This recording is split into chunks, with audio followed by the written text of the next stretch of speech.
A paz do Senhor. Eu gostaria de compartilhar com você uma história da Bíblia que se encontra em Gênesis, no capítulo 39, que fala sobre a vida de José. Diz assim, capítulo 39, versículo 1 em diante. José havia sido levado para o Egito, onde o egípcio Potifar, oficial do faraó e capitão da guarda, comprou-os dos ismaelitas, que o tinham levado para lá. O Senhor estava com José, de modo que este prosperou e passou a morar na casa do seu senhor egípcio. Quando este percebeu que o Senhor estava com ele, que o que ele fazia prosperava, agradou-se de José e tornou administrador de seus bens.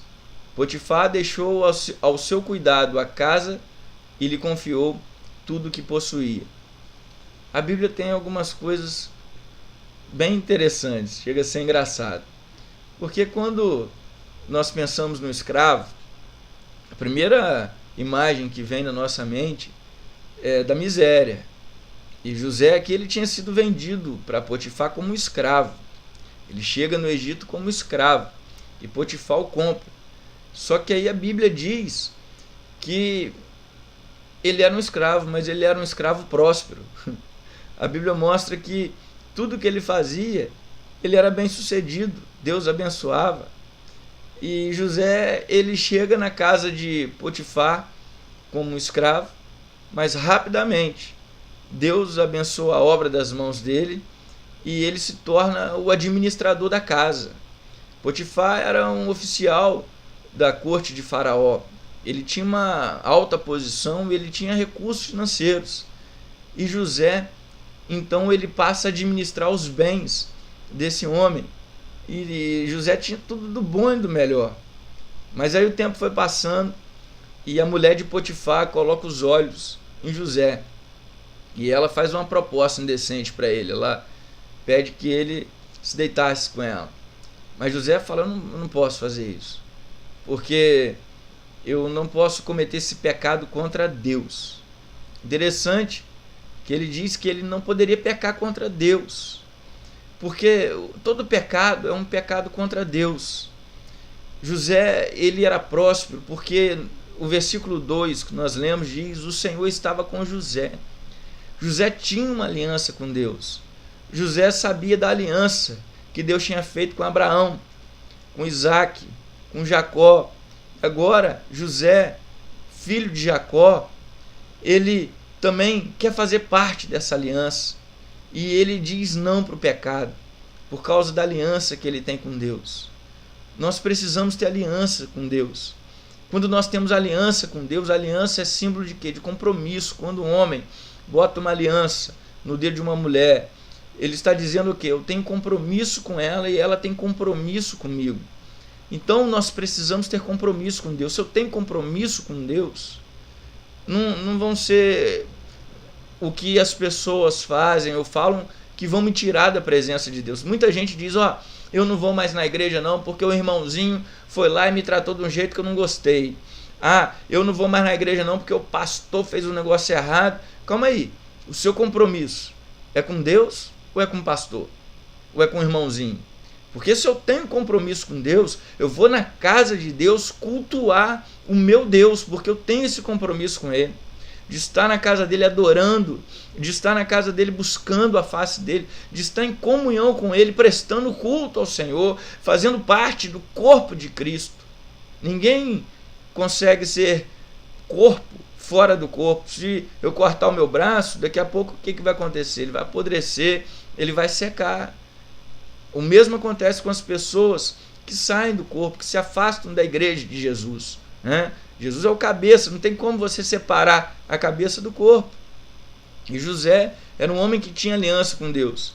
Interessante que mais no final do capítulo, quando a mulher de Potifar inventa mentira e Potifar acredita nela e manda José para a prisão, olha só o que a Bíblia diz, versículo 20.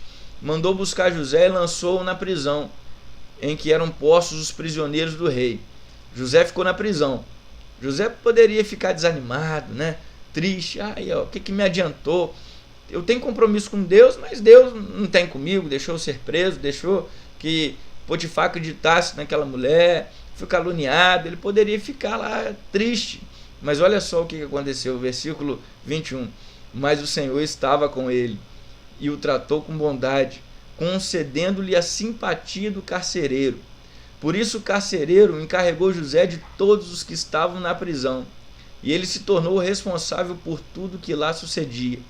O carcereiro não se preocupava com nada do que estava a cargo de José, porque o Senhor estava com José e lhe concedia bom êxito em tudo que realizava. Olha só, independente do lugar onde José estava, Deus abençoava a obra das mãos dele.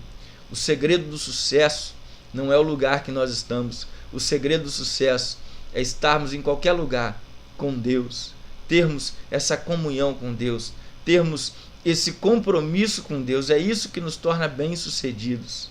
José era bem-sucedido e José ali estava sendo preparado.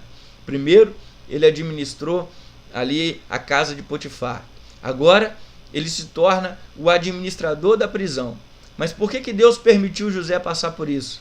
Porque Deus estava preparando José para torná-lo o administrador do maior império daquela época, que era o Império Egípcio. Da noite para o dia, José se tornou o homem mais poderoso do Egito depois de Faraó. Ele saiu da prisão e se tornou governador do Egito. Se você tem passado alguma adversidade, alguma luta, se você tem estado em lugares que você não entende por que Deus está permitindo aquilo, saiba que Deus está te preparando para grandes coisas. Deus está com você, não importa onde você esteja. Deus, eu tenho certeza disso, se você tem uma aliança com Deus, Deus abençoa a obra das suas mãos, você vai ser próspero em tudo, e tudo que você está passando agora você vai entender depois, porque Deus está permitindo essa luta, porque Ele tem coisas maiores para você, Ele tem planos maiores para você. Deus sabe os planos que Ele tem ao seu respeito, são planos de paz e não de mal, são planos de bênção. Creia em Deus, esteja compromissado com Deus, esteja comprometido com Deus e saiba que o Senhor está com você e vai abençoar a obra das suas mãos, assim como Ele foi com José, Ele será com você. Que Deus te abençoe em nome de Jesus.